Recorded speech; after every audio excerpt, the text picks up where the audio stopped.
Good morning, everyone. Myself, Dr. Shivaji Sarkar. Today, I am going to discuss about the topic on GM counter. आज मैं आपको GM counter के बारे में discuss करने वाला हूं, जहां पर मैं आपको आज समझाने वाला हूं GM काउंटर के एम, GM काउंटर के प्रिंसिपल और GM काउंटर की कंस्ट्रक्शन क्या होते हैं। तो ये सभी पॉइंट डिस्कस करने से पहले मैं आपको फिर से एक बार याद करवाना चाहता हूं, जो ऐसा नंबर ऑफ डिवाइस हमारे पास अवेलेबल है, जिस डिवाइस को यूज़ करके हम लोग क्या कर सकते हैं, हम लोग रेडियो एक्टिव एलिमेंट की रेडियो एक्टिविटी को मेज़र कर सकते हैं। जैसे मैंने लास्ट लेक्चर में मैंने आपको समझाया था, जैसे नंबर ऑफ डिवाइस के अंदर आप यहाँ पर आयनाइजेबल चेंबर, प्रोपोर्शनल काउंटर और जीएम काउंटर का आप कंसिडर कर सकते हो। लेकिन जब हम लोग इसे एग्जाम के पॉइंट ऑफ व्यू से सोचे, तो उस जगह पे हमें कौन से पॉइंट और कौन से डिवाइस को ज़्यादा याद करना है, तो उस जगह पे मैंने आपको समझाया था, जो बेसिकली यहाँ पर दो डिवाइस के बारे में आपको ज़्यादा याद रखना है। उसमें से एक है आयनाइजेबल चेंबर एंड दूसरा है जीएम काउंटर। तो ऑलरेडी मैं आयनाइजेबल चेंबर के बारे में आपको डिटेल में एक्सप्लेनेशन कर दिए, और जो भी स्टूडेंट्स ने उस लेक्चर को, उस वीडियो को अटेंड नहीं किए, वो प्लीज़ वीडियो को देख ले और वीडियो को जान ले, वीडियो के अंदर मैंने क्या क्या एक्सप्लेनेशन किए। तो आज के लेक्चर में और आज के वीडियो में मैं और आयनाइजेबल चेंबर के बारे में मैं डिस्कस करने वाला नहीं हूँ। आज मैं आपको समझाने वाला हूँ जीएम काउंटर के बारे में। जैसे आप जानते हो, हर एक इंस्ट्रूमेंट को किसी ना किसी साइंटिस्ट ने इन्वेंशन किए। तो अभी क्वेश्चन ये भी आ रहा है, तो जेम काउंटर को इन्वेंशन किसने किए थे? जेम काउंटर को इन्वेंशन करने वाला ऐसे दो महान साइंटिस्ट थे, जो साइंटिस्ट के नाम थे एच गाइजर, और जिस दूसरी जो साइंटिस्ट थे उसके नाम था E.W. मोलर। तो ये दोनों साइंटिस्ट के नाम के हिसाब से हम लोग इस डिवाइस को जीएम काउंटर के नाम से एंड जीएम डिवाइस के नाम से जानते हैं। और ये जो डिवाइस है, ये डिवाइस इन्वेंशन हुए थे in the year of the 1928। आप ये भी जानते हो, हर एक डिवाइस का नंबर ऑफ सिनोनिम होते हैं, उसे हम लोग अलग अलग नाम से जानते हैं। उसी तरीके से जीएम काउंटर को भी हम लोग गाइजर काउंटर, इसे हम लोग गाइजर मूलर काउंटर, और इसे हम लोग जीएम काउंटर के नाम से जानते हैं। तो ये जो इंस्ट्रूमेंट है, ये जो डिवाइस है, इस इंस्ट्रूमेंट और इस डिवाइस को हम लोग बेसिकली यूज़ करते हैं for detecting and measuring the ionizable radiation. So ये जो डिवाइस है, इस डिवाइस को हम लोग मैक्सिममली एप्लीकेशन के हिसाब से इसे जब देखें, इसका मैक्सिममली इसका एप्लीकेबिलिटी हम लोग देखें, तो इसे हम लोग मैक्सिममली इसका जो एप्लीकेशन है, इसे हम लोग मैक्सिममली देखते हैं एक्सपेरिमेंटल फिजिक्स के अंदर, और इसे हम लोग न्यूक्लियर इंडस्ट्रीज़ में भी इसका बहुत ज़्यादा एप्लीकेशन इसका देख पाते हैं। जैसे मैंने लास्ट लेक्चर में भी आपको मैंने समझाया था, जब यहाँ पर आप आयनाइजेबल चेंबर की बात हम लोग करें, तो उस डिवाइस को यूज़ करके हम लोग बेसिकली ओनली अल्फ़ा पार्टिकल्स की ही हम लोग रेडियो एक्टिविटी की रेडिएशंस को मेज़र कर सकते हैं। लेकिन जब हम लोग जीएम काउंटर की बात करेंगे, तो इस डिवाइस को यूज़ करके हम लोग detect and measure all type of radiations के कर सकते हैं। और वो रेडिएशंस आपका अल्फ़ा भी हो सकते हैं, आपका बीटा भी हो सकते हैं, आपका गामा भी हो सकते हैं। दैट मीन्स मैं आपको यहाँ पर मोटे मोटे ऑप्शन में मैं आपका आयनाइजेबल चेंबर के साथ इसका बेसिक डिफाइंस आपको मैं निकालने के लिए बोलूँ, तो आप समझ पा रहे हो, जो आप यहाँ पर आयनाइजेबल चेंबर को यूज़ करके अल्फ़ा पार्टिकल्स की, हम लोग जो अल्फ़ा पार्टिकल्स को हम लोग यहाँ पर क्या कर सकते हैं, हम लोग अल्फ़ा पार्टिकल्स जो है, अन अल्फ़ा रे जो है, उसे ही सिर्फ हम लोग डिटेक्ट एंड मेज़र कर सकते हैं। लेकिन जब हम लोग यहाँ पर जीएम काउंटर की बात करेंगे, तो इस जीएम काउंटर को यूज़ करके हम लोग डिटेक्ट एंड मेज़र कर सकते हैं कोई भी टाइप के रेडिएशंस की। और रेडिएशंस आपका अल्फ़ा भी हो सकते हैं, बीटा भी हो सकते हैं, और वो आपका यहाँ पर गामा भी हो सकते हैं। तो यहाँ पर हम लोगों ने ऑब्जर्व किए जो जीएम काउंटर का इंट्रोडक्शंस क्या है। तो अभी क्वेश्चन ये आ रहा है, ये जो डिवाइस है, इस डिवाइस का बेसिक एम क्या है? जैसे मैंने लास्ट लेक्चर में भी मैंने आपको समझाया था, जो आयनाइजेबल चेंबर हो और जीएम काउंटर हो, ये दोनों की दोनों डिवाइस बेसिकली कौन सी टाइप की डिटेक्टर है? ये जो डिवाइस है, this device are basically whenever we are going to be observe this device, it is the gas field type detector type. That means मैं आपको ये समझाना चाह रहा हूँ, it is the type of gas filled detector, and this device basically we are going to be use for detect and measuring the ionizable radiations and charge particles. और वो charge particle आपका अल्फा, बीटा एंड गामा हो सकते हैं। That means मैं आपको simple तरीके से आपको मैं समझाऊँ, जो आयनाइजेबल चेंबर हो और यहाँ पर जीएम काउंटर हो, ये दोनों की दोनों डिवाइस आपका कौन सी टाइप की है? ये दोनों की दोनों डिवाइस आपका यहाँ पर गैस फिल्ड टाइप डिटेक्टर है। और इस डिवाइस को यूज़ करके हम हम लोग क्या कर सकते हैं, हम लोग डिटेक्ट भी कर सकते हैं और मेज़र भी कर सकते हैं आयनाइजेबल रेडिएशंस को और इसके चार्ज पार्टिकल्स को, और वो आपका अल्फा बीटा और गामा हो सकता है। अभी क्वेश्चन आ रहा है जी, ये जो जीएम काउंटर है जिसे हम लोग गाइजर मुलर काउंटर और जिसे हम लोग गाइजर काउंटर बोलते हैं, इसका बेसिक प्रिंसिपल क्या है? It work on the principal that when the charge particle passes through the gas it's ionize the gas। जैसे मैंने आपको लास्ट लेक्चर में मैंने आपको समझाया था, जब भी आप कोई चार्ज पार्टिकल को गैसेस के ऊपर से लेके जाते हो तो गैसेस मॉलिक्यूल आपका आयन में कन्वर्ट हो जाते हैं, और वही सेम कॉन्सेप्ट भी यहाँ पर भी अप्लाई होते हैं। तो ये जो आयन कैसे कन्वर्ट होते हैं, ये आयन की कन्वर्शन अभी मैं आपको फिर से एक बार समझाने वाला हूँ। जैसे आप यहाँ पर देख पा रहे हो, यहाँ पर एक गैसेस एटम है, जो गैसेस एटम आपका न्यूट्रल है। इस गैसेस एटम के ऊपर आपको क्या करना है, चार्ज पार्टिकल्स को आपको इंसिडेंट करना है। जैसे आप जानते हो, जब भी कोई चार्ज पार्टिकल्स को हम लोग गैसेस एटम के ऊपर इंसिडेंट करते हैं तो उस गैसेस एटम जो आपका न्यूट्रल है, उस गैसेस एटम की आउटर मोस्ट ऑर्बिट में जो इलेक्ट्रॉन होते हैं वो इलेक्ट्रॉन अपनी ऑर्बिट से बाहर निकल जाएंगे, और निकलने के बाद वो इलेक्ट्रॉन यहाँ पर आपका एनायन में कन्वर्ट हो जाएंगे, और वो गैसेस एटम इलेक्ट्रॉन को बाहर निकालने के लिए वो गैसेस एटम यहाँ पर आपका कैटायन में कन्वर्ट हो जाएंगे। तो यहाँ पर हम लोगों ने ऑब्जर्व किए, जो एक गैसेस एटम के ऊपर जब हम लोग यहाँ पर इंसिडेंट चार्ज पार्टिकल्स को रखेंगे और एक चार्ज पार्टिकल को जब हम लोग उसके ऊपर इंसिडेंट करेंगे, उसके ऊपर से पास करवाएंगे, तो गैसेस एटम किस तरीके से एनायन और कैटायन में कन्वर्ट होंगे। सो ये जो एनायन एंड कैटायन में जो कन्वर्ट होना है और जो हो रहा है, इसी को हम लोग यहाँ पर फॉर्मेशंस ऑफ आयन के हिसाब से कंसीडर करते हैं। तो यहाँ पर आप समझ पा रहे हो, जो हम लोग आयन की फॉर्मेशन किस तरीके से कर सकते हैं जब हम लोग कोई चार्ज पार्टिकल्स को गैसेस एटम के ऊपर से पास करेंगे। सो अभी क्वेश्चन ये जनरेट हो रहा है, तो क्या फिर आपका आयनाइजेबल चेंबर की प्रिंसिपल एंड जीएम काउंटर की प्रिंसिपल दोनों की दोनों सेम है? क्योंकि हम लोग दोनों जगह पे देख पा रहे हैं, जो गैसेस एटम के ऊपर से हम लोग जब चार्ज पार्टिकल को पास कर रहे हैं तो उस जगह पे गैसेस एटम आपका आयन में कन्वर्ट हो रहा है। तो इस पॉइंट ऑफ व्यू से आपको मैं एक समझाना चाह रहा हूँ, जो यहाँ पर आयनेबल चेंबर हो और इस जगह पे आप जीएम काउंटर हो, ये दोनों के केस में आपका फॉर्मेशन ऑफ आयन की कॉन्सेप्ट सेम है, लेकिन कुछ जगह पे ये डिफाइंड है जब आप उसे आयनाइजेबल चेंबर के साथ कंपैरिजन करते हो। तो अभी हम लोग देख लेते हैं वो कौन सी जगह पे डिफाइंड है। जैसे मैंने आपको लास्ट लेक्चर में मैंने आपको समझाया था, जब आप आयनाइजेबल चेंबर की बात करते हो तो उस जगह पे भी आपका maximum charge and maximum volt की ज़रूरत होते हैं। उसी तरीके से जब हम लोग यहाँ पर जीएम काउंटर को देखेंगे तो उस जगह पे भी हम लोग देख पाएंगे, if the applied potential difference is strong enough then this ion will produce the secondary ion avalanche, which total effect will be just proportional to the energy associated with the primary ionizable event। That means मैं आपको ये समझाना चाह रहा हूँ, जब आप GM counter को देखोगे तो उस जगह पे आपको ये पॉइंट को याद रखना है, जब आपका अप्लाइड पोटेंशियल डिफरेंस जब ज़्यादा होंगे उस कंडीशन में आयन क्या करेंगे, प्रोड्यूस करेंगे आपका सेकेंडरी आयन एवलांचे को। That is the primary ion यहाँ पर क्या प्रोड्यूस करेंगे, सेकेंडरी आयन एवलांचे को प्रोड्यूस करेंगे, और जिसका इफेक्ट आप देखते हो, ये जो सेकेंडरी आयन एवलांचे की जो इफेक्ट है, ये इफेक्ट किसके प्रोपोर्शनल होंगे, ये प्रोपोर्शनल होंगे energy associated with the primary ionizable event. और इस कंडीशन में ये जो सेकेंडरी आयन एवलांचे की जो कंडीशन है और इसका जो प्रोडक्शंस है, ये प्रोडक्शंस इतनी ज़्यादा डोमिनेंट होते हैं जिसके सामने आपका प्राइमरी आयनाइजेबल इवेंट की जो इम्पॉर्टेंस है वो लॉस हो जाते हैं। तो यहाँ पर मैंने आपको जो सेकेंडरी आयन, यहाँ पर जो आपको प्राइमरी आयनाइजेशन, यहाँ पर जो आपको मैंने सेकेंडरी आयन एवलांचे मैंने आपको समझाया, ये जो मोटे मोटे वर्ड मैंने आपको बोला, यही वर्ड को मैं फिर से एक डायग्राम के माध्यम से आपको समझाने की कोशिश करता हूँ। शायद मुझे लगता है आपको ये समझ में आ जाएंगे। जैसे मैंने आपको पहले भी बोला, जब भी आप कोई चार्ज पार्टिकल्स को गैसेस के ऊपर से लेके जाते हो तो आपका गैसेस एटम क्या हो जाते हैं, आपका आयन में कन्वर्ट हो जाते हैं।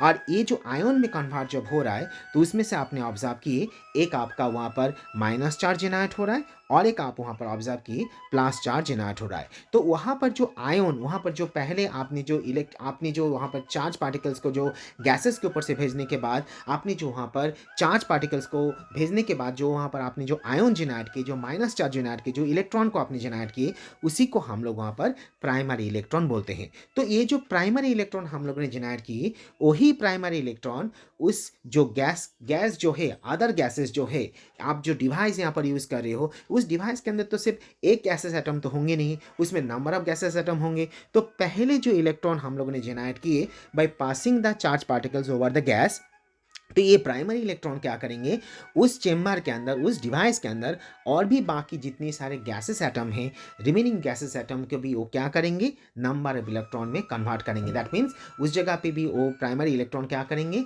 उस जगह पे आपका जो गैसेस एटम है उसे फिर से आयनाइज करेंगे, और आयनाइज करने के बाद उसमें से और अलग अलग नंबर ऑफ क्वांटिटी में इलेक्ट्रॉन को जेनरेट करना शुरू करेंगे। तो ये जो इलेक्ट्रॉन जेनरेट होना प्राइमरी इलेक्ट्रॉन से सेकेंडरी इलेक्ट्रॉन में जेनरेट होने के जो कैरेक्टर है, इसी को हम लोग क्या बोलते हैं, इसी को हम लोग यहाँ पर ट्रांसटेन एवलांच के नाम से जानते हैं। जैसे आप यहाँ पर डायग्राम देख पा रहे हो, जो यहाँ पर एक प्राइमरी इलेक्ट्रॉन है, ये प्राइमरी इलेक्ट्रॉन क्या किए, उस गैस चेम्बर के अंदर, उस डिवाइस के अंदर, जो आपका जीएम काउंटर का जो डिवाइस है, उस डिवाइस के अंदर जो गैसेस है, उस गैसेस, अदर गैसेस को, उस डिवाइस के जो गैसेस है, उस गैसेस को क्या कर रहा हो, उस गैसेस को फिर से आयनाइज कर रहा है। और आयनाइज करने के बाद यहाँ पर आप ऑब्जर्व कर पा रहे हो, इलेक्ट्रॉन को जेनरेट की, फिर से वो इलेक्ट्रॉन क्या कर रहा है, और भी गैसेस को आयनाइज करने के बाद और भी नंबर ऑफ इलेक्ट्रॉन को जेनरेट कर रहा है, और ये इलेक्ट्रॉन क्या कर रहा है, और भी गैसेस को आयनाइज करने के बाद और भी नंबर ऑफ इलेक्ट्रॉन को जेनरेट कर रहा है। ये सभी के सभी आपका जो इलेक्ट्रॉन जेनरेट हो रहा है, वो जो डिवाइस मैंने आपको बोला जीएम काउंटर की जो डिवाइस है, उस डिवाइस के अंदर जो आपका गैसेस एटम है, वो गैसेस एटम एक के बाद एक क्या होते जाएंगे, वो प्राइमरी इलेक्ट्रॉन से वो नंबर ऑफ सेकेंडरी इलेक्ट्रॉन में कन्वर्ट हो जाएंगे। इस जगह पे आपको ये भी याद रखना है, ये सभी के सभी इलेक्ट्रॉन की जो फॉर्मेशन यहाँ पर हो रहा है, जो सेकेंडरी इलेक्ट्रॉन की फॉर्मेशन आप यहाँ पर देख पा रही हो, ये एक चेन रिएक्शंस जैसे होंगे, और वो चेन रिएक्शंस जैसे यहाँ पर हो पाएंगे, आप देख पा रहे हो। और ये सभी के सभी आपका एनोड के सरफेस एरिया के ऊपर होंगे, जो यहाँ पर मैंने आपको रेड कलर से इंडिकेट किए। तो इस तरीके से प्राइमरी इलेक्ट्रॉन से आपका सेकेंडरी इलेक्ट्रॉन की जो फॉर्मेशंस है, ये फॉर्मेशंस को ही हम लोग यहाँ पर ट्रांसटेन एवलांच के नाम से जानते हैं। दैट मीन्स ये जो ट्रांसटेन एवलांच की जो फॉर्मेशंस है, ये सिर्फ के सिर्फ आप यहाँ पर जीएम काउंटर के अंदर आप ऑब्जर्व कर पाओगे।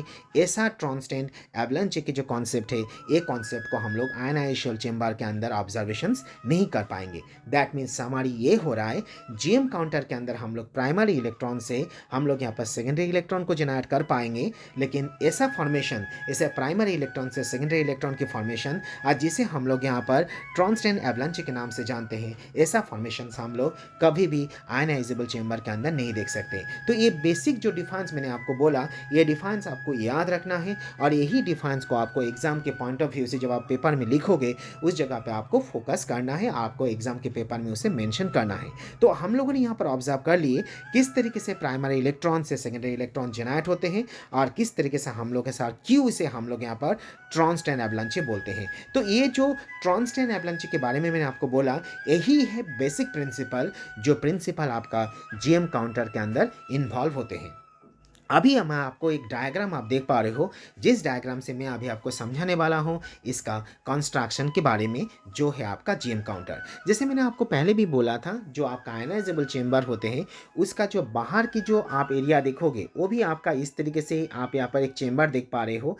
यहाँ पर भी आप यहाँ पर जीएम काउंटर में भी आप यहाँ पर एक ट्यूब देख पा रहे हो। यहाँ पर आपको याद रखना है, ये जो ट्यूब है, जैसे आप यहाँ पर मैं आपको दिखा रहा हूँ, ये जो ट्यूब है, ये ट्यूब की जो बाहर की जो एरिया है, जैसे आप देख रहे हो, ये जो बाहर का एरिया है, ये बाहर का एरिया आपका कॉपर से बना हुआ है, और जिसे हम लोग यहाँ पर कैथोड के हिसाब से कंसिडर करते हैं। तो ये सेम चीज़ हम लोग आयनाइजेबल चेंबर में भी देखा था। वह उसके आयनाइजेबल चेंबर के में भी हम लोगों ने बाहर का जो एरिया था वो कॉपर का ही बना हुआ था, और उस जगह पे भी हम लोग उसे कैथोड के हिसाब से कंसिडर करते हैं, और उस कैथोड को हम लोग यहाँ पर माइनस चार्ज से मेंशन करते हैं। अभी क्वेश्चन ये भी जनरेट हो रहा है, जो इसके अंदर हमें एनोड चाहिए। तो जैसे आप यहाँ पर एनोड देख पा रहे हो, और एनोड को आपको अच्छे तरीके से समझाने के लिए मैंने यहाँ पर इसे रेड कलर में मेंशन किया। और आप जानते हो एनोड की जो चार्ज होते हैं वो प्लस चार्ज होते हैं। तो अभी क्वेश्चन ये आ रहा है, जो एनोड जो हम लोग यहाँ पर यूज़ करेंगे, एनोड आप किसका यूज़ करोगे। एनोड के केस के लिए हम लोग यहाँ पर टंगस्टन वायर यूज़ करते हैं। तो यहाँ पर हम लोगों ने क्या कंक्लूजन ले रहे हैं, ये जीएम काउंटर एक ऐसे डिवाइस है, जो डिवाइस आपका कॉपर से बना हुआ डिवाइस है। जो कॉपर हम लोग यहाँ पर यूज़ कर रहे हैं, जो डिवाइस के एक्सटर्नल पार्ट है, जो यहाँ पर इसे कैथोड के हिसाब से काम कर रहे हैं, और इसके बीच में हम लोग एक वायर देख पा रहे हैं जो रेड कलर में मेंशन है, जो आपका एनोड के हिसाब से बिहेव कर रहा है, जिसे हम लोग टेंजेस्टेंट वायर, जिसके हिसाब से हम लोग टेंजेस्टेंट वायर को हम लोग यहाँ पर यूज़ कर पाते हैं। सो अभी इस पॉइंट ऑफ व्यू से मैं आपको और एक पॉइंट भी याद करवाना चाहता हूँ। ये जो आपको मैंने कैथोड बोला, जो कॉपर का बना हुआ है, इसका डायमीटर भी आपको याद रखना है। तो इसका जो डायमीटर है, ये डायमीटर जनरली 1 सेंटीमीटर से 100 सेंटीमीटर तक होते हैं, और इस साइड के जो आप एरिया देख पा रहे हो, ये एरिया आपका 3 सेंटीमीटर से लेके 10 सेंटीमीटर तक होते हैं। और यहाँ पर जो टंजस्टेंट वायर मैंने आपको बोला, इसका जो एरिया और इसका जो डायमीटर हम लोग देखेंगे, इसका डायमीटर आपका 2 इंटू 10⁻⁵ सेंटीमीटर से लेके 5 इंटू 10⁻⁵ सेंटीमीटर तक होते हैं। और इस जगह पे आपको और एक पॉइंट को भी मैं आपको बोलना चाह रहा हूँ, जैसे मैंने आपको आयनाइजेबल चेम्बर में भी बोला था, यहाँ पर भी मैं आपको बोलना चाह रहा हूँ। जैसे ये आपका कैथोड है जो आपका माइनस चार्ज कैरी कर रहा है, ये आपका एनोड है जो प्लस चार्ज कैरी कर रहा है। तो ये दोनों जो आपका एनोड एंड कैथोड जो है, ये दोनों आपके इलेक्ट्रोड है। तो ये दोनों इलेक्ट्रोड को बीच में हम लोगों ने यहाँ पर इंसुलेटर यूज़ किए, क्योंकि मैंने उस जगह पे भी मैं आपको बोला था यहाँ पर हम लोग इंसुलेटर यूज़ नहीं करेंगे, तो ये दोनों इलेक्ट्रोड एक और एक के साथ शॉर्ट सर्किट करके डिवाइस को डैमेज कर सकते हैं। तो इसीलिए हम लोग क्या करेंगे, हम लोग इस जगह पे ये जो एनोड एंड ये जो कैथोड जो इलेक्ट्रोड है, ये दोनों के बीच में हम लोग ये जो जॉइंट जहाँ पर है, इस जगह पे शॉर्ट सर्किट होने का चांसेस ना हो, इसीलिए हम लोग यहाँ पर इंसुलेटर यूज़ करेंगे। तो अभी पॉइंट ये आ रहा है, जो एनोड की जो एरिया है, ये जो वायर है, इस जगह पे हम लोगों ने इसे एक रेजिस्टेंस लोड के साथ जोड़ेंगे, और इसके बाद हम लोगों ने इसे एक हम लोग यहाँ पर बैटरी के साथ जोड़ देंगे। इस पॉइंट ऑफ व्यू से स्टूडेंट्स को ये भी पॉइंट को याद रखना है, ये जो बैटरी हम लोग यहाँ पर यूज़ कर रहे हैं, इस बैटरी की जो वोल्ट है, ये वोल्ट यहाँ पर 1000 से लेके 3000 वोल्ट के होते हैं। सो अभी पॉइंट ये आते हैं, जो ये डिवाइस काम कैसे करते हैं।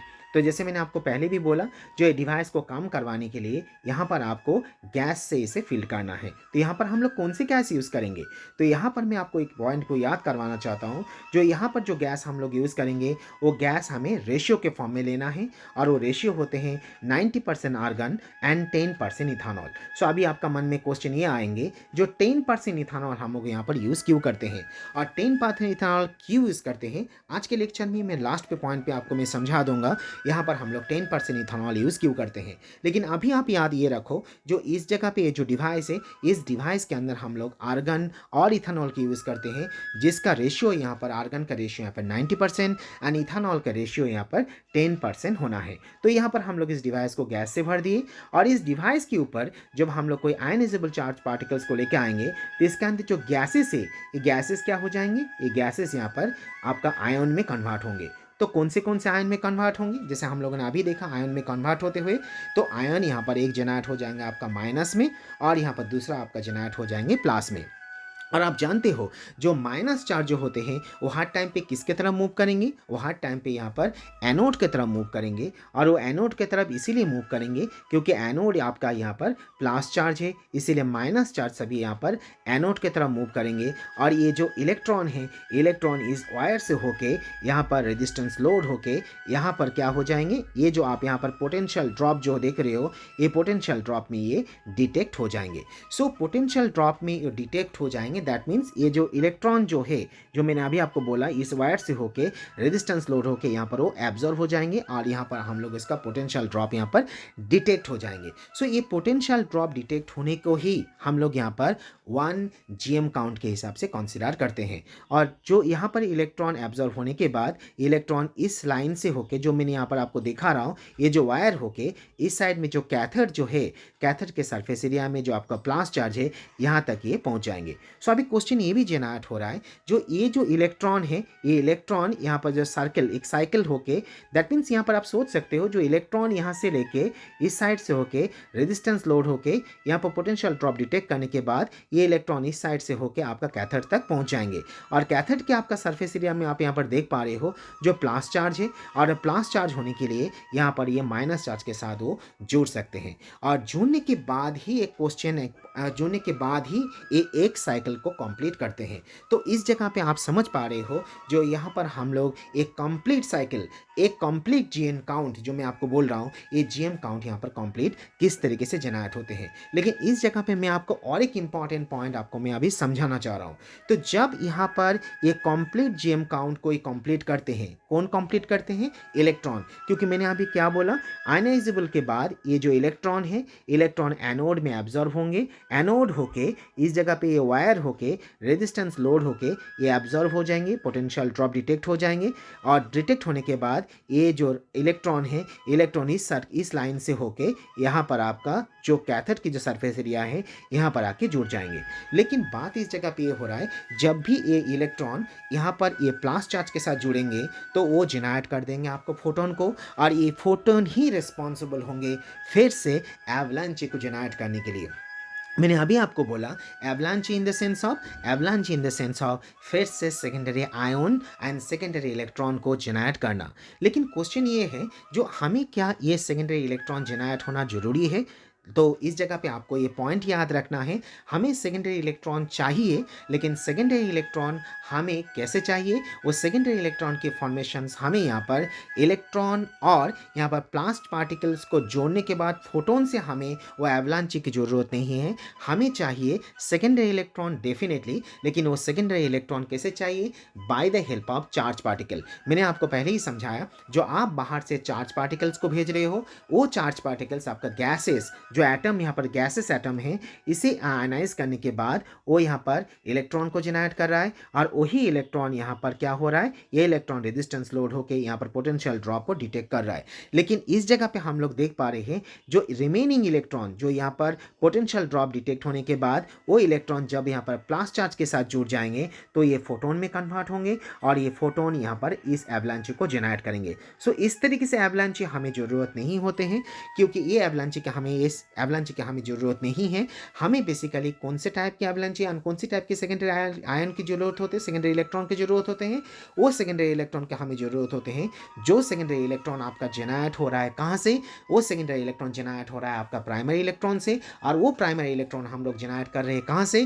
वो प्राइमरी इलेक्ट्रॉन को हम लोग जनरेट कर रहे हैं फ्रॉम आयनाइजेबल चार्ज पार्टिकल्स को, जब हम लोग गैसेस एटम के ऊपर से भेज रहे हैं। तो इसका मतलब हमारी ये हो रहा है, जो यहाँ पर जो इलेक्ट्रॉन जब यहाँ पर प्लस चार्ज के साथ जुड़ने के बाद फोटोन को जनरेट करके जो एवलांच को जनरेट कर रहा है, वो हमें डिजायरेबल नहीं है, वो हमें नहीं चाहिए। और इसीलिए इस एवलांच के इफेक्ट को कम करने के लिए हम लोग क्या करते हैं? हम लोग यहाँ पर क्वंचिंग यूज़ करते हैं। सो क्वंचिंग बेसिकली हम लोग ऑब्जर्व करें तो क्वंचिंग बेसिकली दो टाइप की होते हैं। एक को हम लोग बोलते हैं केमिकल क्वंचिंग, एंड दूसरी को हम लोग बोलते हैं एक्सटर्नल क्वंचिंग। सो केमिकल क्वंचिंग में हम लोग एग्जांपल के हिसाब से इथानॉल को कंसीडर कर सकते हैं। जैसे मैंने आपको बोला है, जब यहाँ पर ये जो डिवाइस है, इस डिवाइस के अंदर हम लोग आर्गन और इथानॉल को यूज़ करते हैं। तो ये जो इथानॉल है, ये इथानॉल यहाँ पर क्वंचिंग के लिए यूज़ किया जाते हैं। क्वंचिंग इन द सेंस ऑफ ये जो एवलांच है, ये जो इलेक्ट्रॉन जब यहाँ पर प्लस चार्ज के साथ जुड़ने के बाद जो फोटोन को जनरेट करके जो एवलांच जनरेट कर रहा है,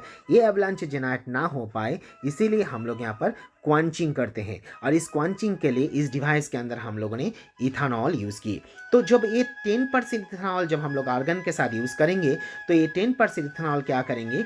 ये जो फोटोन जनरेट हो रहा है, मान लीजिए यहाँ पर फोटोन जनरेट हो रहा है, जब इलेक्ट्रॉन यहाँ पर प्लस चार्ज के साथ जुड़ रहा है और जो फोटोन जनरेट कर रहा है, और ये फोटोन ही आपको फिर से एवलांच को जनरेट कर रहा है, ये जनरेट ना हो पाए, ये जनरेट ना हो पाए, इसीलिए हम लोग यहाँ पर केमिकल एवलांच के हिसाब से इथानॉल यूज़ करेंगे। और इथानॉल क्या करेंगे? इस रिएक्शंस के अंदर, इस सर्किट, इस डिवाइस के अंदर फोटोन जनरेट हुआ भी, तो इस फोटोन को एब्जॉर्ब कर ले। तो फोटोन यहाँ पर एब्जॉर्ब हो जाए तो एवलांच को जनरेट नहीं करेंगे, और एवलांच जनरेट नहीं हुआ तो हमें यहाँ पर ये जो सेकेंडरी इलेक्ट्रॉन जो आपका यहाँ पर electron and plus charge generate करने के बाद जो जनरेट हो रहा है, वो जनरेट नहीं हो पाएंगे। तो ये एक प्रोसेस है। ये प्रोसेस छोड़ के भी और एक प्रोसेस भी होते हैं, जिसे हम लोग एक्सटर्नल बोलते हैं।